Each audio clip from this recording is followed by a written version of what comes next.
Es que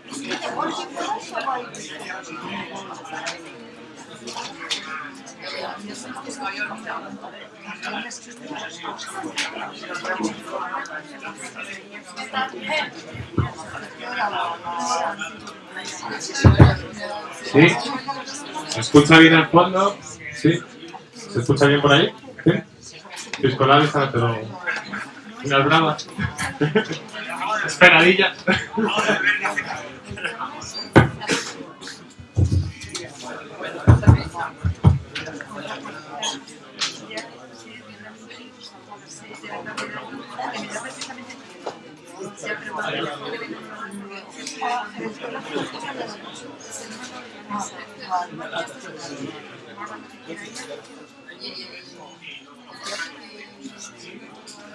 este viene Carlos y a mí me gusta mucho. Está en el español. Sí, en Semana Santa ha estado en la Plaza Santa Ana, en el teatro de la Plaza Santa Ana, he visto yo oceanías, he visto yo al teatro. Me parece que sí, es que es un momento sobre cualquier a mí yo está saliendo la obra de Mortadelo y Filemón. ¿Es la obra de Filemón? No, la he visto otra vez. He leído el texto, pero es que la de Irán Turbina. Pero esto a mí me deprime como yo ese texto. O sea, es muy bueno. Pero y María María me da mucho fleco, pero con una obra de Gabriela García Márquez, de Cornelio que le escriba, la crónica María, sí, así era una especie de directora, era un director conocido de se sucede la obra en un gallo, una cámara de televisión y el gallo allí, en la cámara, es que me parecía todo un ritmo, no me gustó nada. Porque la obra me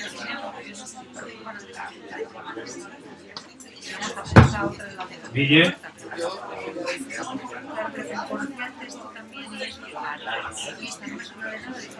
Guille.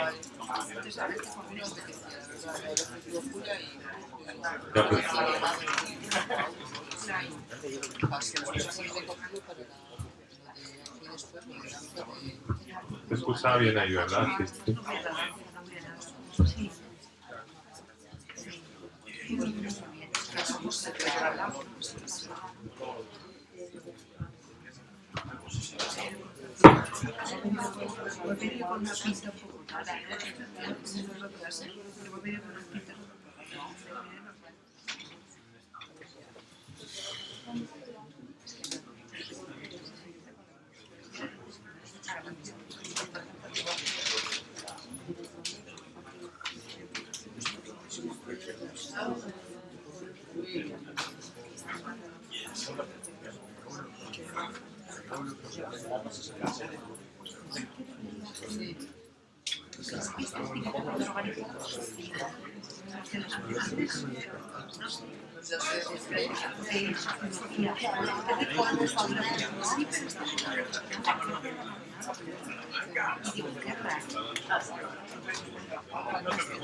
No sé.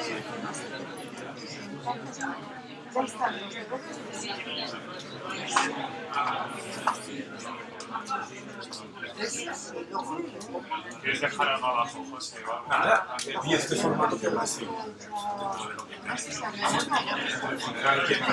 Oye, este modelo tan guay, le damos la espalda aquí al público más selecto. Tenemos una selección de lo mejor de la izquierda salmantina. Y de la época. Estamos referidos a la vieja guardia. Hay fotos. Pero esto es tremendo, ¿yo para quién coño hablo, tío? ¿Cómo poner el perfil? Para la plaza. Claro. Vamos a las plazas, ¿no?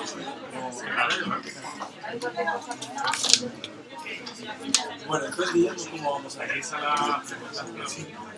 Bueno, la intro, un poco del libro, que empiece por la génesis. Y luego yo mi intención es que nos comienza hablando del origen del neofascismo con la grada de fútbol y ahí ya te metes con toda la... te metes con Salamanca. Vale. Yo de fútbol no hablo, ¿vale? No, no, si no es hablar de fútbol, pero los nazis de Salamanca están en la grada de los UDS, entonces es lo que me da pie para que intervengas tú. Y luego ya hablar del origen del antifascismo, que es un poco más general, y ya te metes tú también. Aquí está, ¿tienes ahí un poco?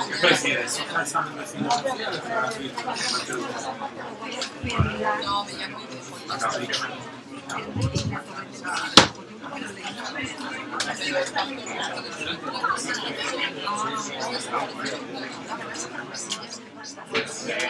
José, a ver si está encendido.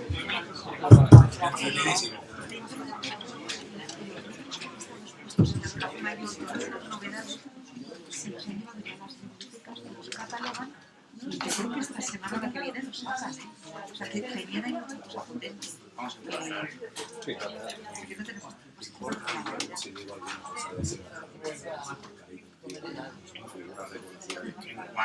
Cuando me toca a mí, no ahora. Vamos, faltaría.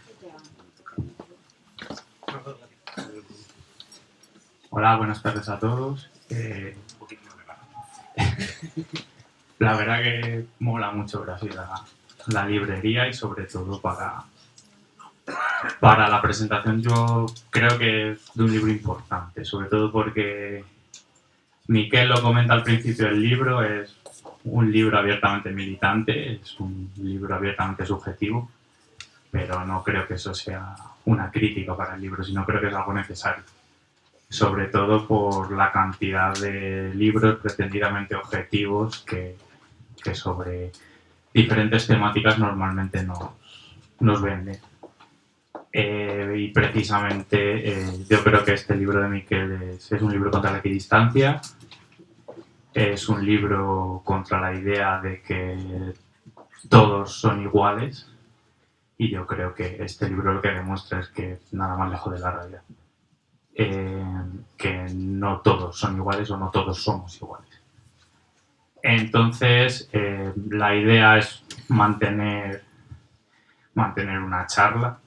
También está aquí José, que creo que además nos puede dar una perspectiva muy interesante de lo que fue el movimiento fascista y antifascista en Salamanca, y que creo que puede enriquecer mucho lo que nos cuente Miquel desde un aspecto mucho más general. Entonces, para abrir la charla y para abrir la presentación, me gustaría preguntar a Miquel de dónde vienen antifascistas, cuál es el origen de antifascistas y por qué antifascistas, y sobre todo, por qué desde esa posición claramente antifascista un libro. Bueno, antes de nada agradeceros la asistencia. La verdad es que es un placer ver la sala llena y bueno, y para hablar de un tema que yo creo que por fin, ¿no? El antifascismo apela, ¿no? Mucho más allá de lo que había apelado hasta entonces, ¿no? Que siempre cuento esta anécdota, ¿no? Pero en las primeras entrevistas que me hicieron por el libro, mucha gente me preguntaba, bueno, entonces, viendo la situación actual, el antifascismo ha fracasado porque ahora tenemos a la extrema derecha en las instituciones. Y digo, no, al contrario, el antifascismo fueron los únicos que vieron el problema, ¿no? Quienes fracasaron fueron el resto, ¿no? Que los dejaron solos. delante de una bestia tan grande, ¿no? Que finalmente pues, ha llegado donde ha llegado.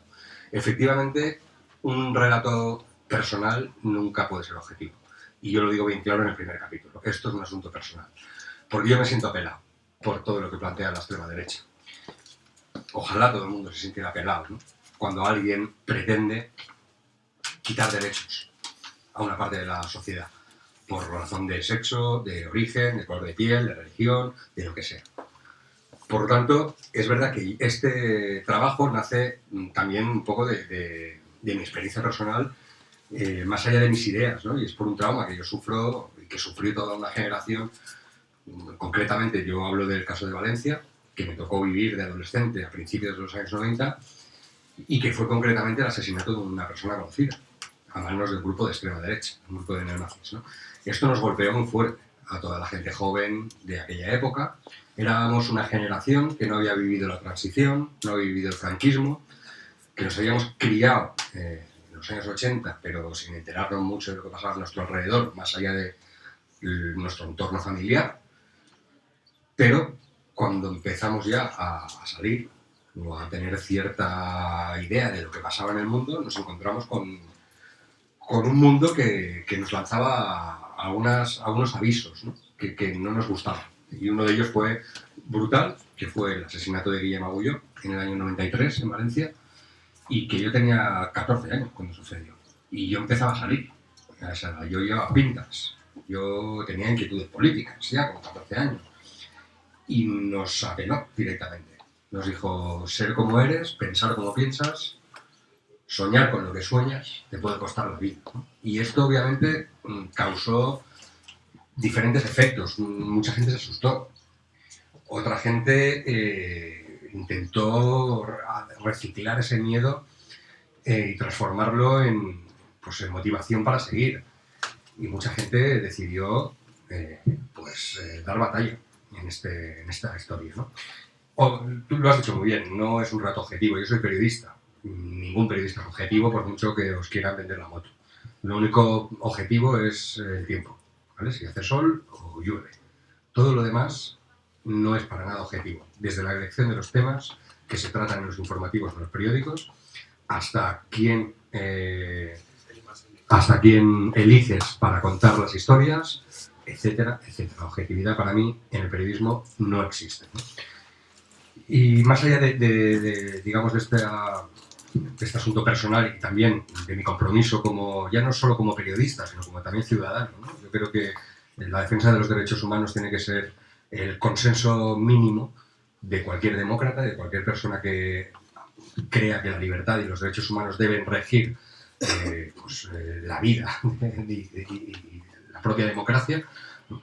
Y este libro nace primero, lógicamente, de esa inquietud política mía, ¿no? Y de este trauma personal mío. Trauma, a lo mejor estoy exagerando porque tampoco nos impidió seguir haciendo lo que hacíamos, pero fue muy duro, obviamente, ¿no? Y de hecho, en este libro hay muchos testimonios de mucha gente que sufrió cosas parecidas, ¿no? Gente que vivió lo de Carlos, gente que vivió lo de Jimmy, gente que vivió lo de Lucrecia, lo de Sonia, etc., ¿no? Muchos asesinatos, crímenes de odio de los neonazis que golpearon mucho a mucha gente, ¿no? Y esto lo he querido explicar, porque de alguna manera reforzaba esa idea de por qué estamos aquí, por qué hablamos de antifascismo y por qué creemos que no hay que dar ni un paso atrás con estas ideas y con esta gente, ¿no? Lo que decía es un retrato también de una generación que hasta ahora tampoco habíamos hablado. Es decir, hay muchos libros sobre el franquismo, hay muchos libros sobre memoria histórica, sobre la transición también hay muchos libros, pero no había nada que contara qué pasó con esa generación que creció en los años 90 hasta ahora, ¿no? Y ahora se ha puesto mucho de moda hablar de extrema derecha porque está Vox en las instituciones y han salido expertos como setas, que yo no había visto hasta hace 4 días, de expertos de extrema derecha, porque los que hablábamos de extrema derecha éramos los 4 locos que están obsesionados, que veis fantasmas, que el fascismo no existe, que estáis siempre con el rollo ese, que eso no va a ningún lado, que son 4 frikis, etcétera, etcétera, etcétera. Ahora no, ahora ya todo el mundo sabe sobre la extrema derecha y todo el mundo habla. Y además había muchos libros sobre extrema derecha desde un punto de vista académico. yo no le quito valor, obviamente, al trabajo que hacen los académicos, pero yo creo que tenía yo las herramientas, también por mi trabajo, pero también por mi experiencia personal, de hablar con gente que había participado de estos movimientos. Y en vez de hacer una tesis doctoral, que me parecía un tostón, ¿no? Pues decidí poner el micro y empezar a hablar con gente y que me contara su experiencia e intentar hacer una línea temporal que va desde mediados de los 80 aproximadamente hasta la actualidad, parando con la llegada de Vox. Es verdad que trato un poco la llegada de Vox en los últimos capítulos, pero no he querido recrearme porque eso daría para otro libro, ¿no? Doy algunas pistas, intento situar a Vox con tus antecedentes y explico por qué y cómo surge Vox, pero yo digamos que cuento 3 historias paralelas en el libro.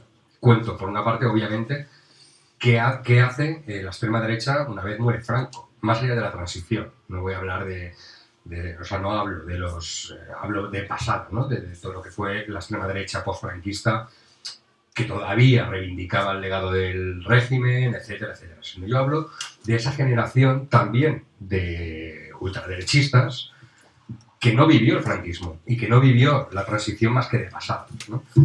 Entonces, ¿cómo se configura esa nueva extrema derecha y cómo surge una reacción? No más allá de una reacción política, y en el libro lo veréis, hay una reacción casi que de necesidad de protegerse, porque esta gente contaba con absoluta impunidad para hacer lo que le daba la gana, ¿no? Pasaron de los guerrilleros de Cristo Rey, de principios de los 80, pues al poco tiempo llegaron los skins, los nazis, ¿no? Y empezaron, pues, yo cuento aquí la anécdota del rastro de Madrid, ¿no? Cómo asaltan el rastro y lo revientan, un 20N, y cómo la gente se organiza para proteger los puestos políticos del rastro de Madrid. Que ese es el origen de las manis del 20N. No es reivindicar la muerte de Franco, es proteger los puestos de Tirso, que luego se convierte en manifestación de la gente que acudió a la llamada para proteger los puestos de los fascistas, ¿no?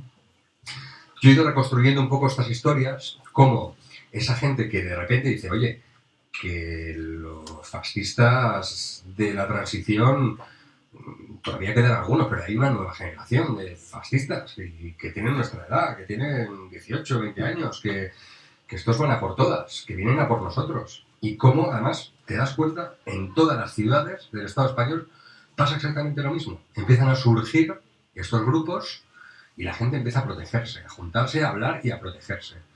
Y digo que es una historia paralela de la evolución de la extrema derecha por una parte, de la respuesta, que pasa desde la autodefensa inicial a la ofensiva, es decir, no vamos a esperar aquí a que vengan a por nosotros, vamos a plantarles cara antes de que vengan, ¿no? A cortarles el rollo, ¿no? Y a ir incluso a su terreno, ¿no? Y hablo también de alguna manera yo he querido romper el estereotipo, ¿no? Porque yo creo que quien ha conocido el movimiento antifascista sabe perfectamente que está trufado mediáticamente de estereotipos, ¿no? Y eso que ha alimentado siempre el relato oficial de los extremos se tocan, todos son iguales, son tribus urbanas, se parecen mucho los fascistas y los antifascistas. Esos relatos equidistantes, ¿no? Que lo que hacen es negar el problema, ¿no? Y absolutamente criminalizar precisamente a quien defiende a los colectivos que son atacados constantemente. Y claro, y explico cuál es el perfil de esos militantes antifascistas a lo largo de todo el libro. Porque el militante antifascista, al menos en los que yo he entrevistado y lo que yo conozco, no milita única y exclusivamente el día que hay una movida con la extrema derecha. Es una persona que está preocupada por múltiples asuntos políticos y sociales, que participa pues en los 90, pues eran insumisos, eran ocupas, eran ecologistas, participaban de 1000 luchas, luego en antiglobalización, luego en todos los movimientos sociales. Y he intentado también darle un poco de volumen, ¿no? a esa militancia de la gente que se sentía comprometida no solo con esta lucha, que esto era una parte de tantas luchas que había y que siguen habiendo, ¿no? Pero romper ese estereotipo yo creo que era necesario, ¿no? Sobre todo para que no nos vendan la moto, ¿no? Cuando cada vez que vuelve a pasar alguna movida nos vuelven a intentar vender la moto.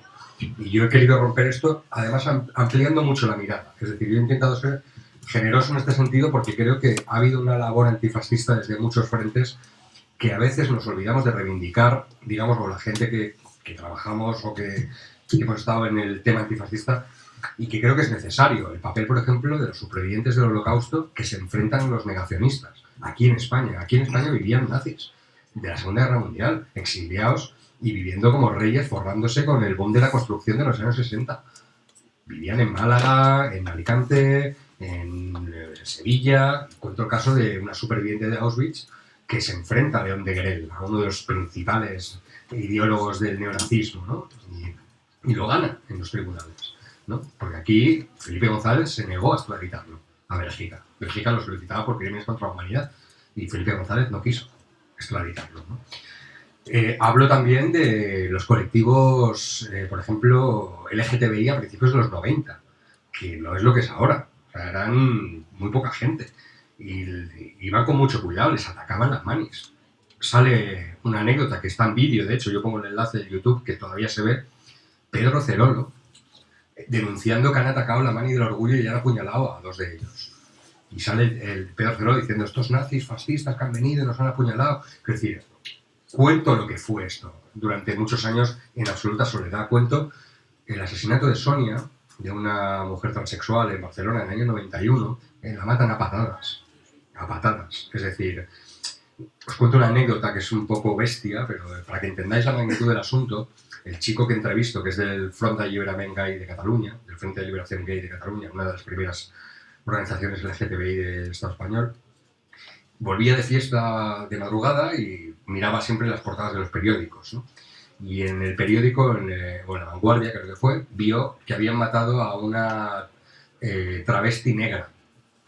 Bueno, pues no era negra, estaba negra de los moratones, de la paliza que le habían dado, ¿no? Entonces, cómo cuenta Eugeni, que es el chico que entrevisto, cómo ellos se preocupan por ir a la policía, ir a los Mossos, a intentar averiguar qué es lo que había pasado, y los únicos que están a su lado en esta guerra son los antifascistas. Es más, son el SHARP, es decir, el grupo de skins antifascistas. Imaginaos la foto, ¿no? En el año 91, el colectivo LGTBI con el SHARP, ahí en la puerta de los juzgados, en el día del juicio. Son historias que se conocen poco, algunas. Lo de Sonia fue muy mediático, pero hay muchas otras historias que no se conocen. El tema de Lucrecia, que yo creo que marcó mucho, que fue un asesinato racista en Aravaca, en Madrid, liderado por un guardia civil, que entró a una discoteca abandonada donde dormían personas migrantes sin hogar, y se dio a tiros, y mató a una mujer que estaba allí cenando, la pobre, y la mató a tiros. Y, sin embargo, a uno de los chicos que conseguí entrevistar, que pertenecía a Lucha Autónoma, que era un colectivo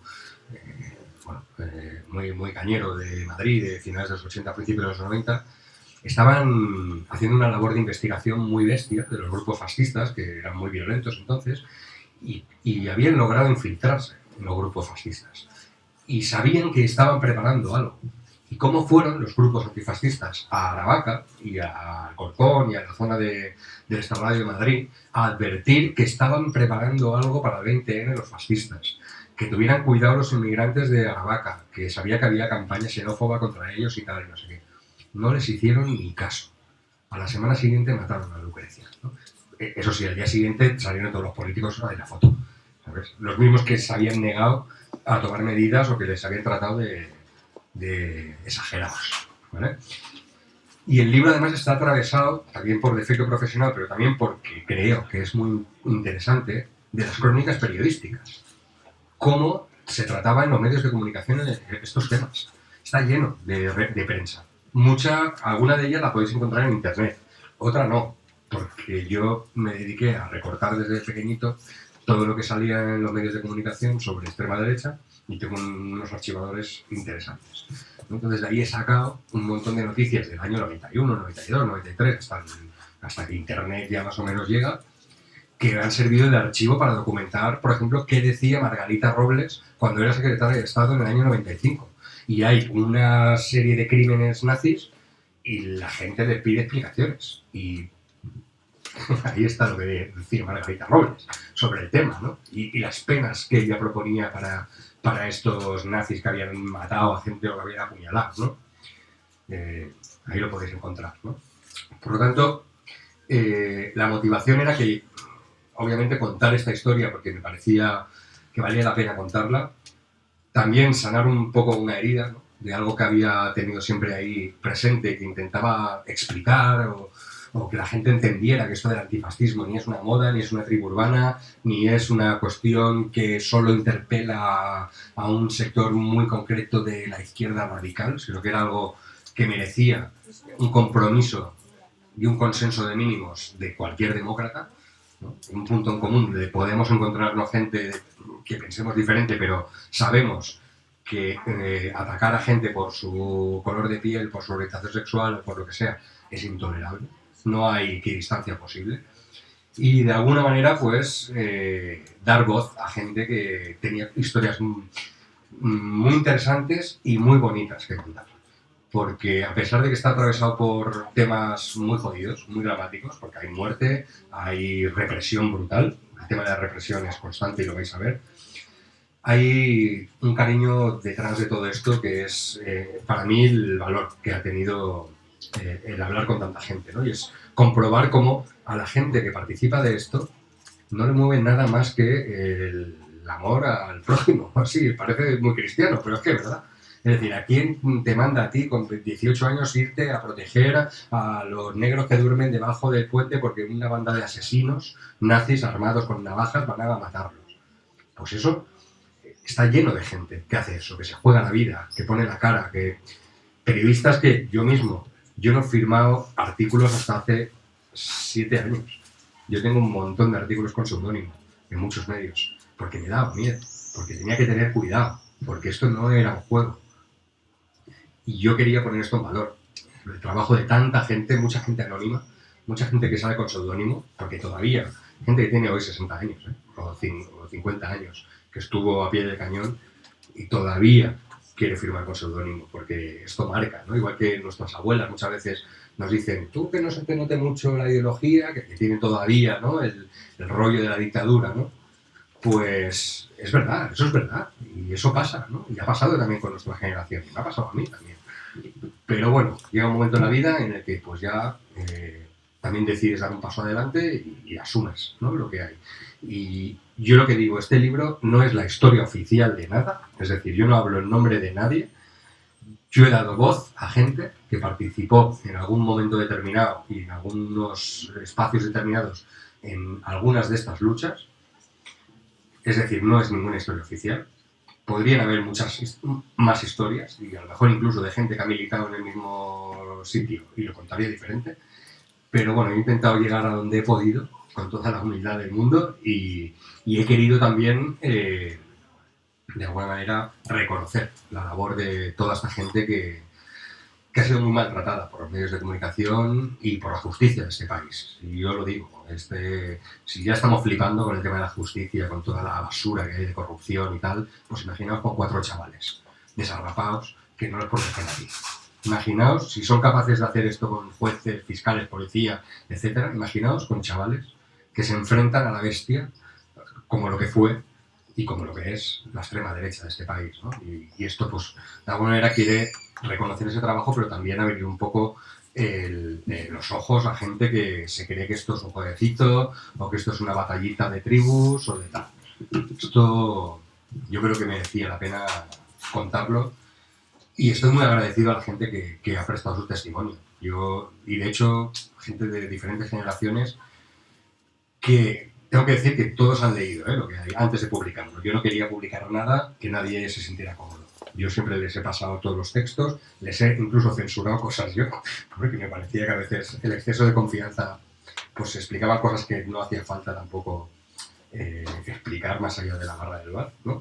Pero bueno, que es una historia apasionante, creo yo. A mí me ha gustado mucho escribirlo, me está gustando mucho releerlo porque lo estoy traduciendo al catalán y lo estoy releyendo otra vez y bueno, yo espero que lo disfrutéis y seguimos con la charla y me voy con la presión.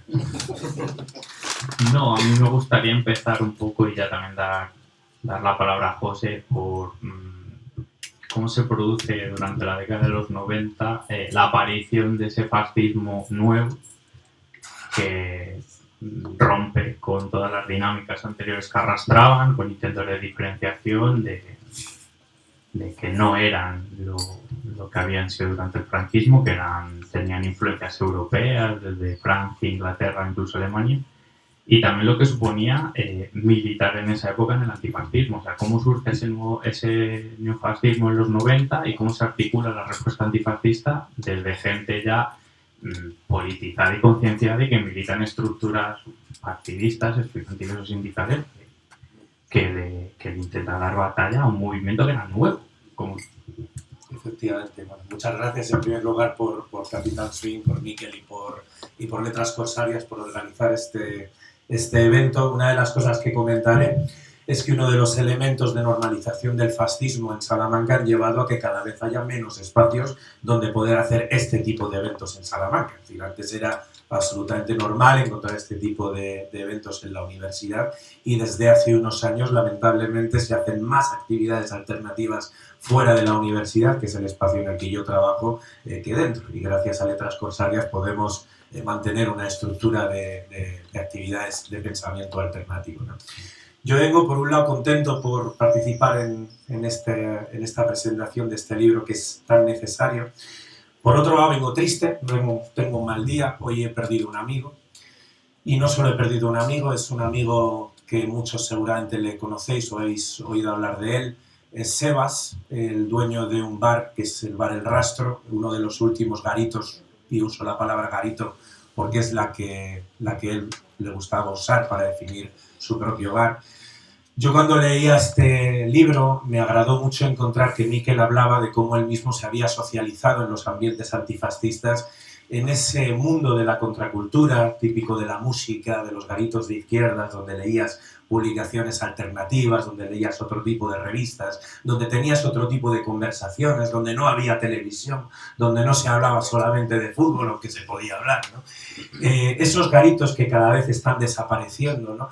Y cuando yo leía este libro de Miquel y observaba sus raíces, pensaba en mis propias raíces y en las de las raíces de tanta gente de Salamanca, que se las debemos a esos garitos de siempre de Salamanca, y uno de los cuales fundamentales ha sido y será El Rastro, el bar El Rastro de Oeste, en ese barrio emblemático donde también apuñalaron, por cierto, a Villa, que aparece en el libro cuando salía del Ateneo Castellano.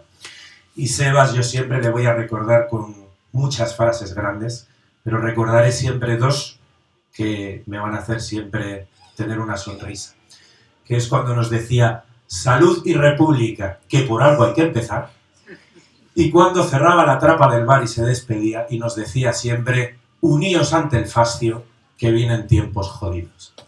Los tiempos jodidos, le decía yo, de un tiempo para acá, amigo Sebas, han llegado. Yo quiero empezar esta intervención recordando su memoria y teniendo un recuerdo a este bar y a este compañero que nos ha dejado hoy después de 2 meses de lucha contra el cáncer.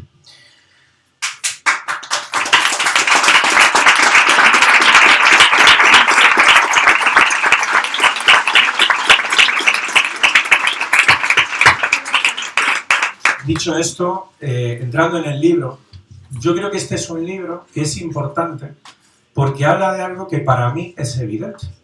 Pero claro, decía Bertolt Brecht que tristes son los tiempos en los que tenemos que defender lo evidente. Y esto es lo que nos está ocurriendo hoy. Es decir, nosotros estamos viendo, como decía Guillermo y como ha introducido Miquel, llevamos viviendo desde hace ya varias décadas una normalización del fascismo en nuestros discursos, en nuestras instituciones, en nuestras prácticas, en nuestros medios de comunicación y finalmente también en nuestras aulas. Una normalización que, por cierto, no empieza ahora y no es española. Yo quiero combatir el falso mito de que es que España, como tenía unos atrasos heredados de la dictadura franquista, era especialmente terreno favorable al fascismo. Miren, efectivamente, aquí la transición es una transacción en la que no se hace la más mínima reforma de las estructuras internas del Estado, donde no se toca ninguna de las cúpulas fundamentales del Ministerio de Interior, efectivamente. Pero la función del fascismo dentro del capitalismo es una función estructural. Es decir, cuando termina la Segunda Guerra Mundial y empiezan los supuestos procesos de desnazificación, la desnazificación en Alemania solo se hace en un territorio, que es la Alemania Oriental. Porque en la Alemania Occidental se elimina la cúspide, mientras que una parte de los funcionarios de las estructuras de la Gestapo son rescatados por las nuevas estructuras de la República Federal Alemana, que es una república títere de Estados Unidos, y son utilizadas para perseguir al nuevo enemigo comunista en la Alemania Occidental. Y hay que empezar explicando esto. Es decir, que no hay una desnazificación ni siquiera en Alemania. Y digo esto, yo sé que puede herir sensibilidades, porque en España nos gusta mucho decir aquello de que en Alemania sí tienen una política de memoria, etcétera, etcétera, etcétera. Es verdad que la política de memoria histórica alemana es 1000 veces mejor que la española. Miren, la estructura de memoria histórica de una zapatilla sería mejor que la española. Pero cuidado, porque efectivamente ni hay una desnazificación tan completa como quieren hacernos vender, ni hay un proceso de desfascistización, para empezar, porque en el nuevo modelo político que genera la Guerra Fría después del 45, lo que le interesa a Estados Unidos es aliarse con los restos de fascismo para combatir a la Unión Soviética. Y eso explica, entre otras cosas, la normalización del franquismo en las estructuras internacionales. Es decir, los grandes éxitos del franquismo en política internacional, es decir, su entrada, en primer lugar, en las estructuras de la ONU, y, en segundo lugar, en las estructuras europeas, así como el inicio de introducción en lo que va a ser más tarde la entrada definitiva en la OTAN. Y eso es un proceso dirigido por Estados Unidos. Esto es lo primero que hay que poner sobre la mesa. Porque si hoy tenemos fascistas en nuestros parlamentos, es porque aquí ha habido una estrategia de mantener el fascismo vivo por parte de una serie de élites desde los años 40. Y esto ha sido a nivel internacional.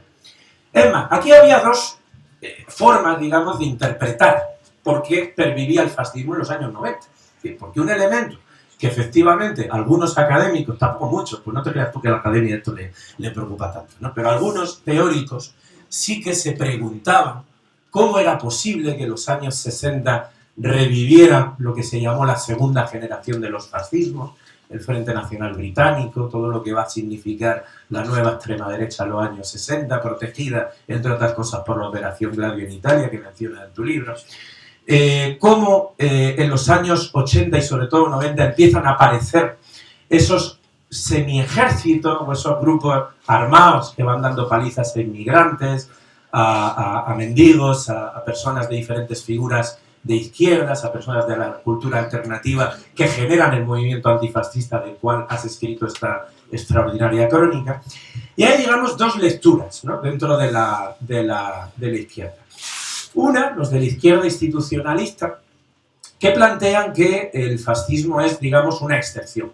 Es decir, nosotros estamos viviendo en regímenes democráticos y la pervivencia o la reaparición de ciertas formas de fascismo es una especie o bien de resto del pasado o bien de excepcionalidades generadas por posibles crisis o posibles desajustes del sistema, ¿no? Hay una segunda posición teórica que a mí me parece más razonable, ¿no? Pongo un libro que me parece que esclarece bastante sobre esto, que es el libro que hacen conjuntamente Etienne Balibar y Manuel Wallerstein, famoso Raza, Estado y Nación, en el que ellos, una de las tesis que plantean es que el capitalismo necesita una importante dosis de racismo y de machismo para desvalorizar una parte de la fuerza de trabajo. Es decir, si yo tengo un sector de la población que está permanentemente dirigiendo mensajes contra los inmigrantes, yo estoy legitimando que los inmigrantes estén trabajando en condiciones vergonzosas recogiendo la fresa en Huelva. Y para legitimar culturalmente ante la población que es normal que tengamos mujeres magrebíes que están recogiendo la fresa en Huelva a 3 euros la hora sin cobrar el día que no se puede por lluvia y sin poder llevar ni siquiera garrafas de agua, como han denunciado los sindicatos que trabajan en la zona. O que es normal, como hemos sabido recientemente, que hay supuestas organizaciones agrarias teóricamente de izquierda, y hablo de la UPA, porque hay que poner nombres y apellidos, que se van a América Latina a captar mujeres inmigrantes para que vengan a trabajar la fresa con la condición de que no se queden aquí. Es decir, buscando que tengan redes familiares en sus países para que tengan que volver. Es decir, que no se puede ser más insultante y más alienante en el sentido marxiano la fuerza de trabajo. Y esto lo hacen organizaciones agrarias supuestamente de izquierda, ¿no?, que están haciendo para atraer fuerza de trabajo inmigrante. Eso solo se tolera culturalmente si tú tienes un sector de la población repitiendo machaconamente que los inmigrantes son peores que nosotros. Solo puedes tolerar una explotación masiva de mano de obra extranjera si una parte de tu población es racista. Ciertamente, al capitalismo tampoco le interesa siempre tener un fascismo mayoritario. Puede interesarle a veces, ¿no? Los análisis de Gramsci sobre Mussolini, por ejemplo, creo que son brillantes. Creo que son brillantes. Y Gramsci entiende perfectamente que Mussolini, a la larga, era muchísimo más favorable al capital, entre otras cosas porque, o como ex-socialista que era, entendía que de vez en cuando el capitalismo necesitaba una intervención de Estado. Y por lo tanto el fascismo pervive y es mayoritario y es gobernante en la medida en que es útil a los intereses del capital. Si no, no lo es. Pero, como planteaban Balibar y Wallerstein en su clásico, hay siempre una dosis de fascismo necesaria para desvalorizar la fuerza de trabajo migrante y la de las mujeres. Esto como primer elemento. Por tanto, el fascismo no es una excepción, ni es un mal bicho que haya vuelto, ni es una cosa que aparezca de vez en cuando. Es un elemento que se ha protegido, que se ha cuidado, que no se ha perseguido o que se ha perseguido solo de una manera dosificada. Esto es un primer elemento que hay que poner sobre la mesa, porque eso explica por qué empiezan a aparecer bandas fascistas en los años 80 y 90, generalmente vinculadas a miembros del ejército. Aquí en Salamanca los conocíamos perfectamente. La extrema derecha armada era generalmente gente que vivía en torno a las zonas de los cuarteles, solían ser hijos de policías, hijos de militares que actuaban directamente con arma blanca, que se veían protegidos, o bien miembros de clases altas de la ciudad. Las clases altas normalmente no solían ir tan armadas, normalmente eran los que luego acababan de diputados, alguno tuvo 10 años para acabar derecho y ahora preside una comunidad autónoma, este tipo de cosas, ¿no? Entonces, dicho esto, evidentemente que hay un carácter español en todo esto. No hay que olvidar que el comisario Villarejo, el famoso comisario Villarejo, es un tío que viene de la brigada político-social, que era caracterizada por aplicar la tortura sistemáticamente contra todos los opositores, que cuando llega la transición esta gente por lo que sea tiene miedo, porque dice, coño, a ver si viene democracia de verdad, yo tengo un problema, y entonces se refugian, ¿dónde? En Euskadi. Y en Euskadi, ¿qué ocurre? Que empiezan a hacer operaciones ilegales, montan, entre otras cosas, un sindicato policial, y meses antes de las elecciones del 82, en las que Felipe González sale elegido presidente de España, se plantean en una reunión como sindicato policial mayoritario y le dicen, mire, si usted pone a un ministro del Interior que no nos interese, nosotros vamos a una huelga general indefinida de la policía y usted sabrá lo que hace con su país. Eso explica que luego tuviéramos a Vera y a Barrio Nuevo en Interior, bajo Felipe González, y todo lo que ocurrió de guerra sucia y de terrorismo de Estado. Es decir, que aquí hay una lógica y una conexión que efectivamente vincula y liga nuestro pasado franquista con nuestro presente fascista. Por supuesto que sí. Pero hay una lógica, y esto lo quiero reivindicar, que va más allá, que es una lógica europea y estadounidense, una lógica global, que va dirigida a proteger también un sector de fascismo. Si nos damos cuenta, en España, la emergencia de Vox no es en realidad algo raro. En realidad es nuestra normalización en Europa. Porque en realidad el único país que no tenía un partido extrema derecha en los parlamentos, porque ya estaban dentro del PP, era el nuestro, junto con Portugal, Irlanda y poco más. ¿Qué hemos hecho con Vox? Normalizarnos, entrar en la normalidad del capitalismo global actual. Bien, dicho esto. Ahora, Salamanca, ¿no? Me preguntabas por el tema local. Bueno, ya me pongo un poco más alegre porque vengo un poco cenizo, ¿no? Vengo triste. Bueno, estoy encantado con este formato, que tenemos doble público. Esto parece una reunión de antiguos alumnos de las películas americanas, ¿no? Porque tenemos a los clásicos. Estoy viendo aquí al Gollum, estoy viendo aquí el alcalde vecinal. Estamos todos los clásicos del movimiento. Está Butra por el fondo. Estoy viendo a Rupert. O sea, esto es como los reencuentros, ¿no? De 20 años después, con la diferencia que aquí nos vemos todos los días. Pero está muy gracioso que el libro nos ha convocado casi a toda la vieja guardia, casi, ¿no? de la época, ¿no? ¿Qué sucede en Salamanca?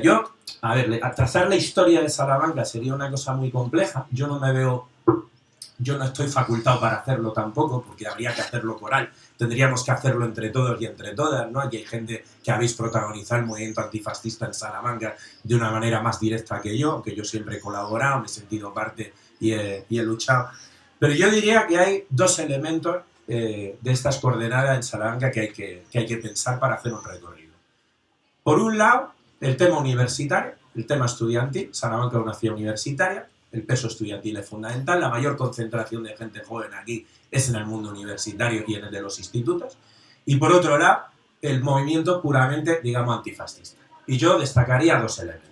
El colectivo estudiantil alternativo en el ámbito universitario y también de institutos, y la coordinadora antifascista de Salamanca o Acción Antifascista Salamanca en el ámbito, además, transversal de trabajo político, ¿no? Y hay varias etapas, ¿no? Yo voy a dar opiniones y voy a dar sensaciones, digamos, ¿no? De lo que yo viví, y seguramente pues Miguel tendrá la suya, y Butra tendrá la suya, y Rupert tendrá la suya, y que cada uno podremos verlo de una manera, ¿no? Pero yo veo que hay dos etapas claramente diferenciadas. Una en los 90. Los 90 éramos una catástrofe. O sea, yo no sé cómo recordáis vosotros los 90 en Salamanca. Yo lo recuerdo como una auténtica catástrofe. Yo recuerdo esas manifestaciones antifascistas donde nos atacábamos unos a otros. O sea, esto yo lo recuerdo, no sé si os acordáis, que íbamos atacándonos, la CNT al PC, el PC a la CNT, el CJ hacia no sé qué, íbamos entre nosotros prácticamente escupiéndonos, a veces incluso literalmente, ¿eh? Por cierto, toda esa gente ahora nos llevamos muy bien, o sea, que sepáis que toda esa gente con los años acabamos militando juntos, algunos incluso hemos acabado en la misma candidatura, incluso a veces electoral o no, o hemos pegado carteles y desde luego nos tomamos un litro y hemos ido a manifestaciones. Quiero decir que esa especie de virus infantilista sectario que teníamos unos cuantos, yo incluido, pues nos lo hemos ido curando con los años, ¿no? Porque con los años te vas dando cuenta de que tu palabra no es la que salva el mundo, ¿no? Sino que el mundo, en todo caso, se salvará a sí mismo y a lo mejor tú puedes ayudar un poco, ¿no? Y hay, yo creo que varios momentos fundamentales ya en los 2000 que son claros. Uno lo recordáis todos perfectamente, fue el apuñalamiento de Villa, lo recordáis perfectamente, eso significa un antes y un después en Salamanca. En Salamanca hay un momento en el que hay brigadas de extrema derecha paseando por las calles, armadas, que van directamente agrediendo a gente, por las pintas, lo hablábamos antes, ¿no? Dani y tal, todos hemos tenido una experiencia similar, ¿no? Y hay diferentes intentos de establecer organizaciones de extrema derecha, ¿no? En los 90 había una organización universitaria vinculada a Falange que se llamaba SIU, Solución Independiente Universitaria. Por el propio peso de su inutilidad termina desapareciendo y es reemplazada con el tiempo por el intento de construcción en Salamanca de democracia nacional. Y ese intento de democracia nacional yo quiero reivindicar que creo que fue muy bien respondida por Salamanca. Y yo estoy muy orgulloso, sinceramente, de lo que hicimos la gente de izquierdas de Salamanca con el tema de democracia nacional. Yo recuerdo un momento básico que recordaréis todos, que es cuando democracia nacional era una cosa absolutamente marciana, que venían a declarar el 500 aniversario de la fundación de la Casa de Alba. Sí. Que era una cosa que lo sabían ellos. O sea, no lo sabían ni los de la Casa de Alba. Era una cosa tremenda. O sea, no había ni un acto sobre esto institucional. Entonces vinieron anunciaron que iban a venir miles de españolistas, patriotas y tal, a conmemorar el tema de la Casa de Alba, que aquí se la suda absolutamente a todo el mundo. O sea, yo creo que hicieron una lectura muy mala del contexto, que se debieron creer que aquí era algo popular y tal.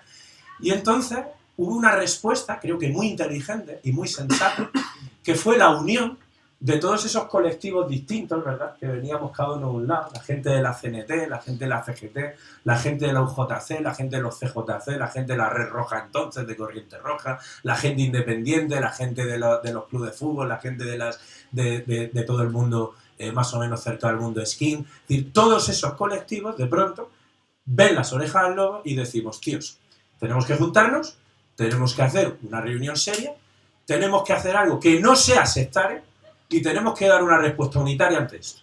Y entonces se monta la Coordinadora Antifascista de Salamanca, que además sus primeras reuniones eran en Comisión Obrera, si os acordáis, pues precisamente la idea era buscar espacios, digamos, donde alcanzar a más gente de lo que estábamos acostumbrados, es decir, más allá de nuestras propias fronteras, ¿no? Y ocurrió una cosa, creo que vinieron 20 nazis a lo de la Casa de Alba y nosotros éramos 1000 y pico, ¿no? Es decir, al final, casi nuestra función como 20, 25 sería, ¿no?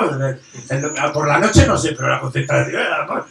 Y además me acuerdo que casi, una cosa que tuvimos que hacer casi fue frenar a la manifestación para que no fuera por nosotros, porque aquello era tremendo. Entonces, eso fue una cosa preciosa, porque inauguró una época para mí muy bonita, que fue la época de la Coordinadora Antifascista de Salamanca, que yo viví. Yo sé que sigue existiendo Acción Antifascista en Salamanca, por supuesto, ¿no? Pero yo hablo de la que yo conocí más de cerca, y que era pues una entidad de la que todos nos sentíamos parte, estuviéramos más o menos dentro, que realizaba una publicación además muy interesante, muy densa teóricamente, que era Rescoldo, que tenía una tremenda cantidad además de de divulgación, que tenía además una pata musical, que era lo de Ama Música Odia el Fascismo, que se sacaba a través de CDs, ¿no? de la época, con recopilaciones de música antifascista. Bueno, yo creo que aquello fue un esfuerzo que hay que recordar, ¿no? De aquello hubo una consecuencia fundamental. Dejó de haber palizas nazis en Salamanca. Dejó de haberlas. Cuando yo estaba de diputado en las Cortes, a mí a veces me preguntaban lo típico, ¿no? De, ¿a usted no le parece que la violencia fascista y la antifascista es una misma cosa? Y yo aquello respondía siempre lo mismo. Mire, yo solo tengo miedo de la gente que me persigue por ser diferente. Y yo lo que sé es que desde que se organizó el antifascismo en Salamanca, dejé de tener miedo por la calle. Y esto es algo que hay que recordar y que hay que reivindicar frente al discurso de la doble moral y de la equidistancia. ¿Por qué no? ¿Por qué no? Esto es un primer elemento. Respecto al tema universitario, y está tremendamente relacionado. Acción Antifascista, igual que el colectivo estudiantil alternativa, fueron durísimamente reprimidos. Es decir, el poder no podía quedarse quieto ante la emergencia de un movimiento antifascista transversal, no sectario, unitario, y que iba adquiriendo cada vez más fuerza e importancia, ¿no? Yo recuerdo esas manifestaciones a Madrid, ¿no? Cuando íbamos a la de Carlos Palomino, a todas las manifas de Madrid y tal, que era increíble, pero la policía nos estaba esperando según salíamos de Salamanca. O sea, si la convocatoria era a las 6, tú tenías que salir a las 12 del mediodía porque tenías que contar con una hora de parada, ¿no? Pues te bajaban, te registraban, bueno, el clásico, ¿no? Una cosa tampoco especialmente novedosa, pero tú tenías que contar que te iban a mirar los calcetines, que no llevaran demasiados tomates, etcétera, ¿no? Porque sabías que te iba a pasar media horita descalzo en la carretera, con algún policía chuleta. Yo recuerdo una conversación a él y a mi pareja actualmente, cuando un policía le decía, yo también era antifascista, hasta que aprendí quién era el que daba las hostias. Esto lo he escuchado yo. Si no es una cosa que me hayan contado, y tal, esto lo he escuchado directamente, ¿no? Y hay un momento en el cual tenemos que hablar de un conocido de Letras Corsarias, que es un periódico al que tenemos mucho aprecio en Salamanca, que se llama La Gaceta de Salamanca. Bien. ¿Qué sucede con La Gaceta de Salamanca? Yo no sé si esto tú lo has controlado alguna vez, esto como periodista te va a apasionar. La Gaceta de Salamanca es una cosa que viene del régimen franquista, es decir, un periódico directamente impulsado por la Falange, vinculado a los sectores más duros de la oligarquía salmantina, financiado, por cierto, por nuestros impuestos, porque toda la prensa de Castilla y León, toda, sin excepción, bueno, perdón, salvo la cadena SER y probablemente el diario, el resto, todas viven de las subvenciones públicas, todos, o sea, todos los neoliberales viven del Estado, toda una norma terriblemente clara. Y con la prensa es tremendo. Es decir, igual que El Mundo de Castilla y León es propiedad de Ulibarri, un constructor que está en la cárcel por corrupto, de la trama enredadera, igual que la mitad de Radio Televisión de Castilla y León pertenece a Méndez Pozo, que es otro corrupto que ha pisado cárcel precisamente por corrupción en construcción, y que es también el que se llevó la adjudicación de la famosa obra de Burgos de Gamonal, que dio lugar a las movilizaciones, que reprimió utilizando su propia prensa, pagada y financiada por la Junta de Castilla y León con nuestro dinero. De la misma manera en Salamanca, la Gaceta de Salamanca vive de la publicidad institucional que le da el Ayuntamiento y la Diputación de Salamanca. Esto hay que decirlo. Esto, por cierto, lo suscribo yo a título individual. No quiero hacer a Letras Corsarias responsable de mis declaraciones, por favor. Es una declaración que hago yo solamente como Sarrión. ¿Qué sucede? Hay un momento, a finales de los 2000, donde en Salamanca empieza a haber un movimiento muy importante. Es decir, en la Universidad de Salamanca se hacían decenas de charlas, pero cuando digo decenas era que en la misma semana podías tener 4, 5, 6 convocatorias, muchas en geografía e historia, pero no solo, en biología, en ambientales, en filología, incluso en derecho, en el FES, en sociología, en filosofía, incluso en economía hemos hecho charlas, en traducción, es decir, había una normalidad de que existía una libertad, que cuando tú pedías un aula para hacer una actividad, lo normal era que se concediera. La pidiera el CEA, la pidiera CEATIFA, la pidiera el PP o la pidiera Falange, quedaba absolutamente igual. Se entendía que la universidad era un espacio de discusión y punto. Hay un momento en el que esto empieza a cambiar. ¿Cuándo?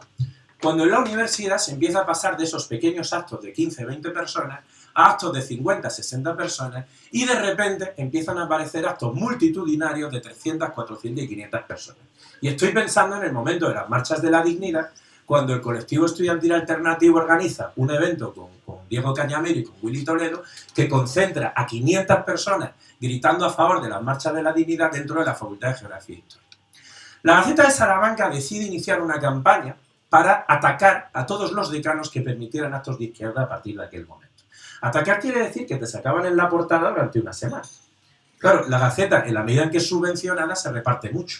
Eso quiere decir que es la prensa que llega a los bares de la ciudad. Si sacan tu foto en la portada de la Gaceta de Salamanca una semana, ten por seguro que te van a cuestionar. Y ten por seguro que lo vas a pasar mal y que te vas a seguir perseguido. Bien. Esto empieza a ocurrir y empieza a haber un ataque. Pero llega un momento en el que el ataque se recrudece y se hace más grave, que es que se empiezan a prohibir actos en Salamanca.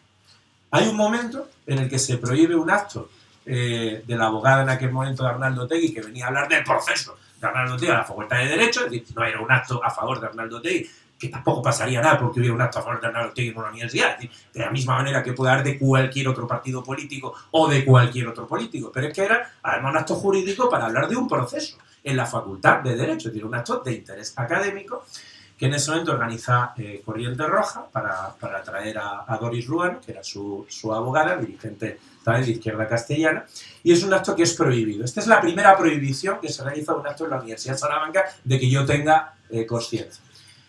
Pero hay una segunda prohibición que a mi juicio es más grave en la medida en que lo organiza, que es cuando se prohíbe el acto de Alfon Fernández después de 2012. Es decir, Alfon Fernández, el único preso de la huelga general del sur de Europa de 2012, el único preso de una huelga general convocada por la totalidad de los sindicatos del país, el único preso, que es metido en preventiva. Preventiva quiere decir, yo no soy de derecho, pero mi hermana sí me lo explica, preventiva quiere decir que no estás condenado.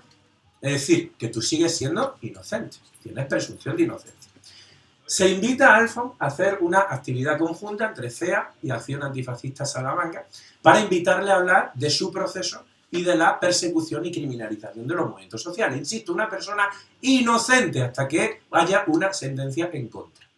Y en ese momento, no sé si se acuerdan que mencioné al principio de intervención una asociación que se llama SIU, Solución Independiente Universitaria, lo de solución tiene su puntillo, que había montado Falange en los 90 y que se había disuelto. La gente de Democracia Nacional, cuando intenta construir su organización en Salamanca, se queda a las siglas de esta asociación. Se presentan a las elecciones, ¿vale? El CEA, Colectivo Estudiantil Alternativo, saca 48 claustrales sobre un total de 80, ¿de acuerdo?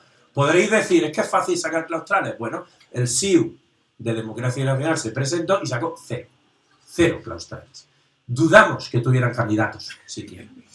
¿Qué sucede?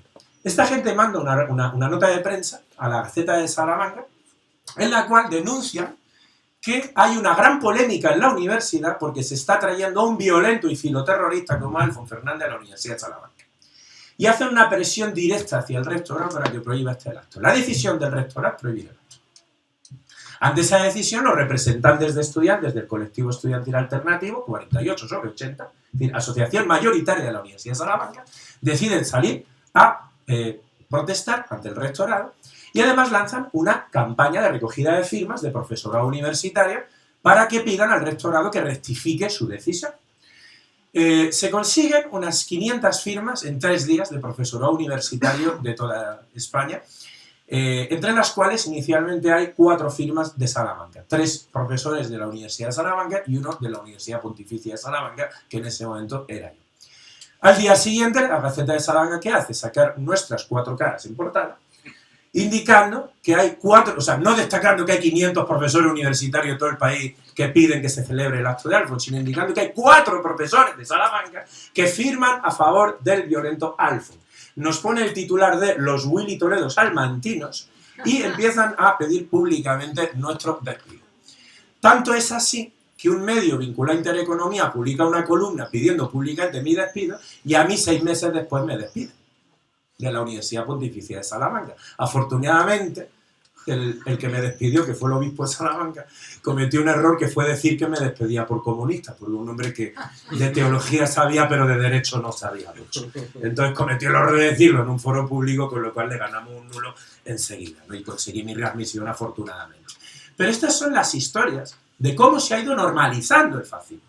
Es decir, en el momento, lo que me interesa a mí de esta historia es en qué momento una asociación de estudiantes falsa, dirigida por Democracia Nacional, mete un discurso sobre una charla que provoca una supuesta polémica que no existía en torno al violento Alfon, que todavía era inocente, porque no había tenido sentencia, y cómo eso es comprado automáticamente por la Gaceta de Salamanca, y cómo la presión de la Gaceta de Salamanca genera que el rectorado de la Universidad de Salamanca, por miedo a esa presión, termine prohibiendo el acto. Esto es la normalización del fascismo. Que un discurso fascista pase a través de medios de comunicación financiados por el Estado y salte en una universidad pública y marque nuestra agenda. Y a día de hoy lo que sucede es que hay más actos alternativos fuera de la universidad que dentro. Por eso hay que agradecer tanto a Letras Corsarias que te da su espacio para este tipo de actividades u otro tipo de organismos como el SOCIL, etcétera, etcétera, etcétera. Bien, esto es lo que yo quería mencionar en torno a la historia local. Porque en definitiva lo que hemos observado es una normalización. Y yo quiero terminar contando una absoluta belleza que como profesor, pues la verdad es que me ha gustado mucho, de cómo empieza este libro. Cuenta Miquel por qué este libro es un asunto personal. Y dice así: era el primer día tras las fiestas de Pascua de 1993. Enric, nuestro profesor, entró en clase muy serio. Los corrillos entre los pupitres se deshicieron enseguida. Dejamos de hablar poco a poco y tomamos asiento. Todos teníamos algo que contar de nuestras vacaciones tras varios días sin vernos en plena adolescencia. Todo era una aventura que había que compartir. Pero la emoción del reencuentro se vio interrumpida bruscamente.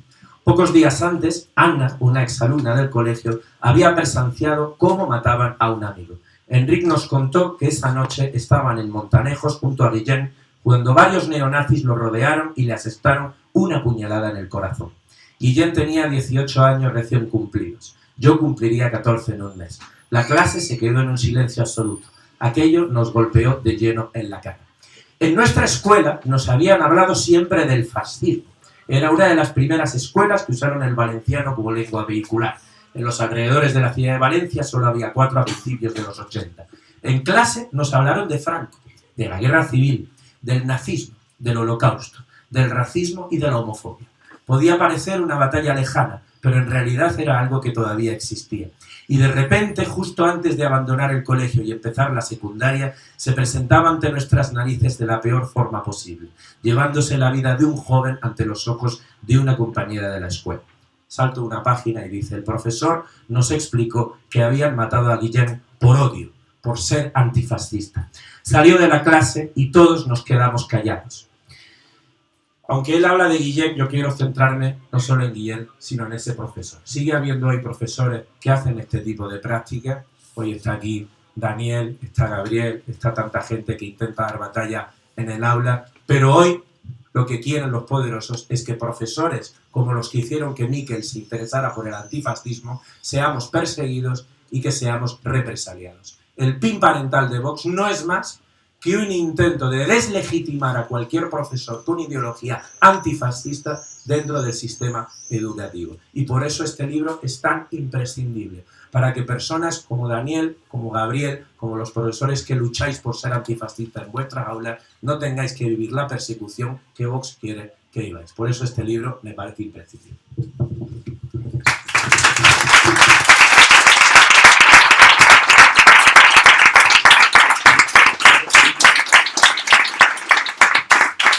A mí, antes de abrir el turno de preguntas, me gustaría hacerte que comentases una última cuestión porque me parece importante, y es que ligases un poco la evolución que ha tenido el propio movimiento antifascista, como bien partiendo de la experiencia de José, cómo surge como respuesta, pero luego hay evidente un movimiento que pasa a la ofensiva, y sobre todo trazando esa evolución histórica hoy en día, el movimiento antifascista hoy en día, sobre todo cuando creo que el fascismo no es que esté solo normalizado, es que esté institucionalizado de forma bastante evidente. Bueno, por recoger cómo has terminado tu intervención, bueno, agradecerte las palabras, y efectivamente mis profesores tienen parte de culpa de que yo piense así, y sea así, y sienta estas cosas, ¿no? Ante las injusticias, lo que yo considero que son cosas injustas, ¿no? Tuve la suerte de tener un muy buen entorno en el colegio. Es verdad que era un colegio progre y tal, pero bueno, tuve una muy buena suerte. Tuve mucha suerte también de tener una familia que estos valores los ha cultivado desde generaciones, y por lo tanto también les agradezco mucho a mis padres pues que estas cosas estuvieran siempre sobre la mesa. Pero, efectivamente, el objetivo de la extrema derecha es romper ese sentido común. Es lo que yo creía cuando iba al colegio, que yo tenía profesores que eran abiertamente gays en los años 80, que se llevaban al novio, y nosotros lo veíamos como algo normal. Es que nunca me pregunté por qué este venía con él, ¿no? Nunca me lo pregunté. O sea, lo viví con absoluta naturalidad. Es decir, ese sentido común que en mí sembraron profesores, familiares, amigos, es lo que se quiere cargar la extrema derecha. Lo que la extrema derecha quiere sembrar ese otro sentido común que te diga que esta persona ama mal, que esta persona piensa mal, que esta persona reza mal, que esta persona no tiene derecho a tener derechos o los mismos derechos. Por lo tanto, esta batalla interpela mucho más allá de los que estamos convencidos. Yo creo que interpela a toda una sociedad que se crea y se quiera libre y se quiera solidaria. Yo lo vuelvo a repetir, esto está lleno de solidaridad. Está atravesado por situaciones muy dramáticas y muy jodidas, donde lo han pasado mal la gente que participó, sus familias, el movimiento entero, amigos, pero lo que queda por abajo es puro amor, solidaridad, ternura. Y es lo que a mí es la columna vertebral de este libro y de tantos movimientos sociales. La gente que se pone a parar un desahucio, a riesgo de que le partan en la cara, que se vaya detenido y le caiga a lo mejor 2 o 3 años porque el policía lo acusa de atentado contra la autoridad, esa gente, nadie le paga a nadie por ponerse ahí a parar un desahucio. Lo hace por amor, o sea, porque cree en lo que está haciendo. Y esa gente merece todo el respeto. Por eso, uno de los últimos capítulos, que hablo de los nuevos movimientos sociales, que también reivindico como antifascistas, son esos. Son los que han sido toda la vida o están implicados en estas luchas, también están parando desahucios. También están contribuyendo a las redes de apoyo vecinal. Cuando hubo la pandemia, que un trabajador social de Madrid atendía 1.500 familias. Un trabajador social a 1.500 familias. Y fueron los vecinos y las vecinas del barrio los que se organizaron para recoger alimentos y llevarle la comida a casa a esa gente. Esa gente es antifascista. Era gente que milita en movimientos antifascistas. Eso es nuestra gente. Esa es la gente que aparece en el libro contando sus historias. Más allá de las capuchas, de los clichés de los medios de comunicación, de los contenedores quemando un día y de lo que os pinten los medios de comunicación. Eso es lo que subyace aquí abajo. Efectivamente, el antifascismo se tiene que adaptar a cómo evoluciona el fascismo. En los 90, venían a matarnos. Yo lo viví. No solo lo de Guillem. Yo cuando empecé a salir en el año 93, 94, con 14, 15 años, que yo me crié políticamente y mi entorno de ocio eran los garitos y las casas ocupas y los conciertos, mi material didáctico político eran los fanzines, eran los cassettes de música, eran los encuentros, no había internet, cosa que no sabéis lo que agradezco, no haber tenido redes sociales con 15 años. Lo agradezco mucho.